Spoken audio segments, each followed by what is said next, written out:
चलिए बात सियासी। बीजेपी की धुआंधार बैठकों का सिलसिला लगातार जारी है। कार्य समिति की बैठक में भी प्रदेश प्रभारी डी पुरंदेश्वरी, पूर्व सीएम रमन सिंह समेत प्रदेश के पदाधिकारी शामिल हुए। इस बैठक में संगठन के आने वाले 3 महीनों के कार्यक्रम तय किए गए। साथ ही प्रदेश भर में बीजेपी का 1 महीने तक बैठकों का दौर भी चलेगा। इसके लिए जिलेवार बैठकें भी तय की गई हैं। पार्टी ने अपनी बैठक में राजनीतिक प्रस्ताव के जरिए जहां प्रदेश की खामियां गिनाई, वहीं केंद्र की उपलब्धियों का बखान कर धन्यवाद भी ज्ञापित किया। प्रदेश में कानून व्यवस्था की स्थिति, किसानों की परेशानी जैसी जुड़े हुए मुद्दे पर राज्य सरकार पर निशाना भी साधा।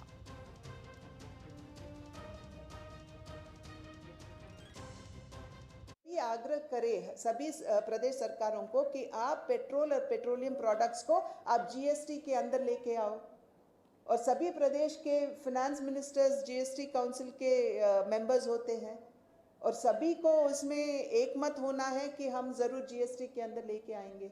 पर आज प्रदेश सरकार की फिनेंस मिनिस्टर तैयार नहीं है। तो अब भी हमारा आग्रह यही है कि प्लीज़ आप पेट्रोल और पेट्रोलियम प्रोडक्ट्स को जीएसटी के अंदर लेके आइए। और जिस तरह केंद्र सरकार ने अभी कम किया है और उसका प्रभाव हम निचले स्तर पर, क्षेत्रीय स्तर पर हम देख रहे हैं, जो दाम कम होते जा रही है, उसी तरह आप अपना भी जिम्मेदारी निभाएं। मुकेश बघेल की सरकार बनने के बाद में पहली बार सामाजिक सद्भाव को बिगाड़ने का काम इस सरकार के द्वारा किया गया। और गोवर्धन का मामला विशुद्ध रूप से ये केवल सरकार के संरक्षण में अधिकारियों के कारण पैदा हुई। माहौल जो वहां पर बिगाड़ा गया, और बिगाड़ने के साथ ही हम देख रहे हैं कि यहाँ पर जिस प्रकार से जो भगवा ध्वज को कुचला गया, उसको रौंदने का काम किया गया। ऐसे लोगों का सम्मान हो रहा है जो भगवा ध्वज को जो कुचले, उसका प्रतिकार की उसके सम्मान में गए, उन लोगों को जेल में बंद किया गया। उसमें हमारा विजय भाई भी दिवाली में जेल में बंद। चलिए, क्या कुछ इस बैठक में शामिल पदाधिकारियों ने कहा वो भी आपको सुनाया। रुक करेंगे रायपुर की तरफ। विशेष संवाददाता मोहन तिवारी इस वक्त हमारे साथ सीधे जुड़ गए हैं। मोहन, कितनी महत्वपूर्ण ये बैठक थी बीजेपी के लिहाज से, और क्या कुछ रणनीति भविष्य के लिए बीजेपी ने इस बैठक के दौरान तय की है, तफसील से जानना चाहेंगे।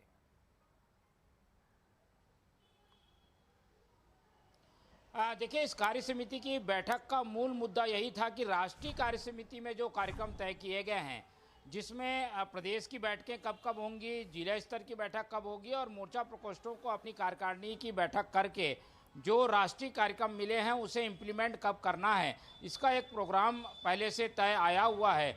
तो उसे अंतिम मोहर लगाकर अनुमोदन करने का काम आज की कार्य समिति की बैठक में होना था, तो वो किया गया। लेकिन एक राजनीतिक प्रस्ताव जो महत्वपूर्ण लाया गया है वो सरकार के कामों को लेकर था कि केंद्र सरकार ने कैसे लोगों को सहूलियतें दी हैं, किस तरीके से बढ़िया काम हुआ है।